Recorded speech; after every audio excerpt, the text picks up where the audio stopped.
Hello again, everybody, and welcome to News Channel 13's 13 Now. I'm your friendly neighborhood anchor, Steve Cohoes, joined by the lovely certified meteorologist, Monique Martinez, who's going to be breaking down exactly how insane our weather is going to get. If you're new to the whole 13 Now thing, let me just explain it to you here. It's pretty simple. We are going to touch on some of the wildest, most important stories that happened today here in the upstate New York area. And yeah, just a couple of them. And then Winnie here is going to tell you, how messy the weather forecast is going to get. If my microphone doesn't sound so good, which I have a feeling it might not. Winnie, how we sounded? Does it sound okay? Does it still sound a little messy? A little muffled. A little messy. Okay. We have been searching and trying forever to get this microphone to work, but it just doesn't want to cooperate. At least today, though, we've got Wanique back. Her video camera didn't work for like the last couple of weeks. So, Wanique, from the bottom of my heart, it is awesome to have you back in the digital flesh, the ones and the zeros, as they say. Good to be back.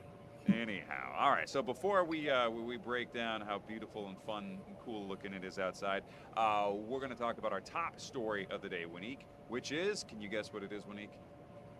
The weather. The weather, of course, the weather, because things got pretty messy today, especially as we were talking about earlier in Buffalo, New York. You guys got to see some of the stuff. This is pretty nutso kind of stuff. We had a tornado, an EF1 tornado that touched down in western New York in the Buffalo area. This is video that somebody captured of that. It looks like what used to be someone's home or shed over there just getting, unfortunately, obliterated pretty badly by this tornado, this EF1 tornado touching down there earlier this afternoon. We got reports of rooftops that were damaged, knocked over vehicles, trees that were torn down. A little closer to home, this is us over here. These are some pictures sent into us from Gloversville in Fulton County. We got these photos into us right around, I want to say, like 4 o'clock. Take a look here. You got lots of trees that were uprooted. We even got reports of a couple of them that landed on houses. Couple almost crashed onto cars, as you can see here, but for the most part, the vehicles were spared.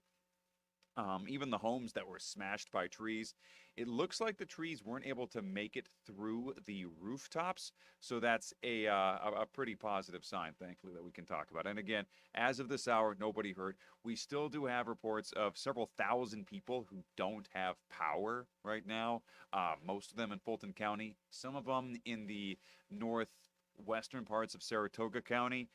So if you got friends and family in Fulton County, in the Gloversville area, or in the northwestern part of Saratoga County, give them a call on their cell phones. Hopefully their phones still work, their cell phones still work, because they might not have power. They might need some assistance tonight. Another top story we are discussing.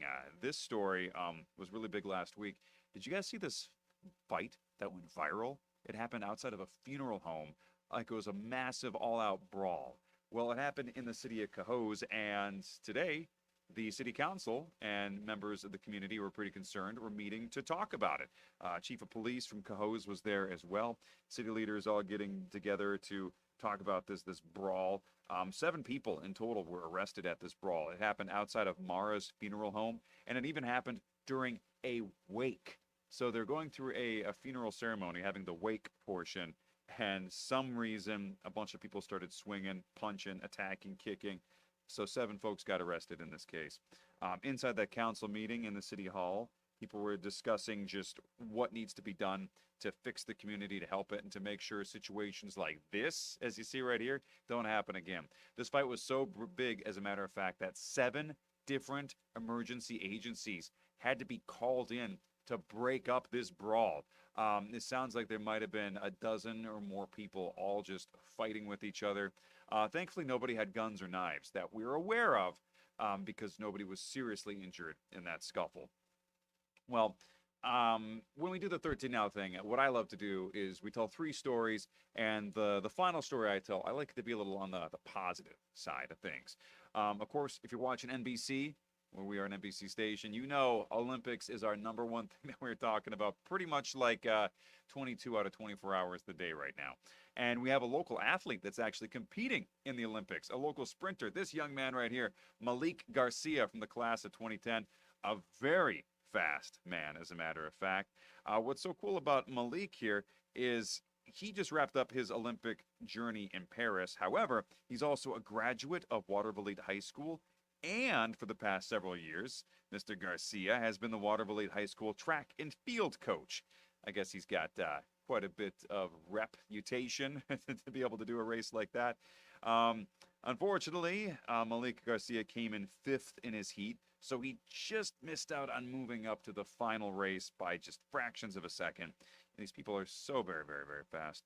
We managed to talk to a couple of his athletic students that he coaches at Waterville High School, and they tell us that, even if he's not bringing home a medal, they're still very happy that Coach Garcia managed to make it to Paris, qualified for the Olympics, and gave it his all. He was competing in the 100-meter prelims, so hats off to Malik Garcia. We are very proud of you, and as students say, they can't wait to cheer him back in person once he arrives. If you had an Olympic event to compete in, what would it be? Discus, shot put? I have a top three list. So the 100-meter would be my number one event. So I think, yeah, Okay. that's amazing that he's so great at that, because that takes a lot of stamina. I would, of course, want to be a gymnast as well.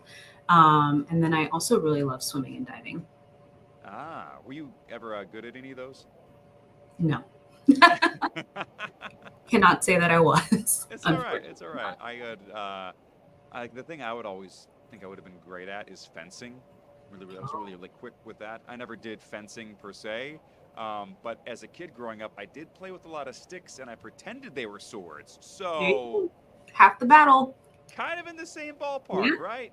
yeah, for sure. Anyway, what do we got cooking for weather? Because as we saw right there, things got pretty messy earlier today, especially in Western New York. Yeah, it was very active earlier today, and we are still tracking a front that will continue to drape through the region. So, tracking an additional round of showers and storms tonight, but not tracking any severe weather. So, that is great news. Those temperatures are currently in the 70s across the region, currently in the 70s in Albany on the CDP HP first warning cam, and mostly quiet at the moment. Now, if we look at our first warning live Doppler radar, notice that we still have some showers firing off because of that front moving in. So, we do have some showers in Saratoga Springs right now in Scotticoke, but again, nothing severe is expected as we go throughout the evening. Here's that front currently draped across the northern part of our state right now. This will continue to sag south as we go throughout the overnight hours tonight and tomorrow morning. So tracking additional showers for tomorrow morning as well. So taking this hour by hour, few heavier downpours as we go throughout the evening tonight. Few rumbles of thunder and strong thunderstorms are possible. Again, nothing severe, but as we go into tomorrow morning, still tracking that opportunity as well. Throughout the afternoon, we'll see those drying conditions still with a few pop-up showers possible, looking mostly cloudy around lunchtime. Still showers possible on Tuesday, and then we'll have another round of showers that works into the evening on Tuesday. A few downpours are possible 4 points south as we go later into the night on Tuesday, but then behind that departing system, we'll see drier weather for the day on Wednesday with cooler temperatures and much lower humidity. So Wednesday looks to be, I would say, the best part of the week with mostly sunny skies, and we're looking pretty great on Thursday as well.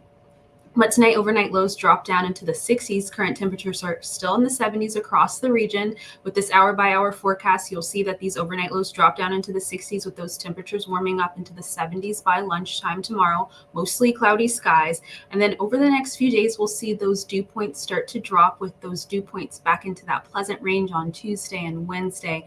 And then those spike back up by Friday and Saturday. High temperatures will also be cooler tomorrow in the 70s. We'll stay in the 70s for much of the week, so we are in for a great week in terms of high temperatures because it really has been a hot summer. Tonight, overnight lows drop down into the upper 60s, staying mostly cloudy. Tomorrow, we'll have high temperatures in the 70s with showers throughout the day, and then we'll have winds coming in from the northwest at 5 to 10 miles per hour. Drier on Wednesday and Thursday with temperatures near 80, and then we have that next best chance of showers on Friday. Now, that is because we are tracking Debbie and what will remain to be Debbie and the remnants of that tropical moisture, so that will increase our rain chances as we close out the week.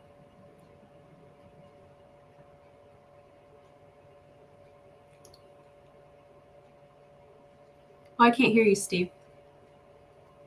myself muted because I think my mic is just spitting out all this static right now. Anyway, yeah, looks a little messy. So little bit. I guess pay attention to the meteorological department here at News Channel 13 to help you get through it all. I know I still have to cut my grass. Things are getting like a jungle in my backyard. So I'm thinking Wednesday might be the Wednesday. day to get out there and do it, especially if there's low humidity like you showed. I like that graphic. That really did help. Thank you. Don't like that hot humidity. Anyway, what are we doing here? I don't know. Let's go to Alaska where there's lower humidity. I don't know if that's a thing in Alaska, but I just know it'd be colder, so I could deal with that. I suppose Makes in the sense. summertime. Anyway, everybody who's watching us right now, all 9 of you at this time, thank you so much for sticking through it, especially with all of our tech issues. But we love you. Thank you for watching. We are going to have a recap of all the top stories coming up on NBC News Channel 13 at 11 p.m. Hopefully, Wanique and I see you there. This is a fun night because I don't think anybody is here right now, Wanique, from our sports department. Rachel is off. And so it looks like it's going to just be you, me, and I don't know who's ever pushing the buttons in the control room to make sure we stay on the air. So, we'll see. Hopefully there's no glitches, or we could see, you know, I don't know. Or I guess nobody will see us, everybody watching us at home. So, I don't know. Stay tuned for potentially more drama. But if we don't see you, if you want to go to bed, I don't blame you. Make it a fantastic night, and we enjoyed having you here.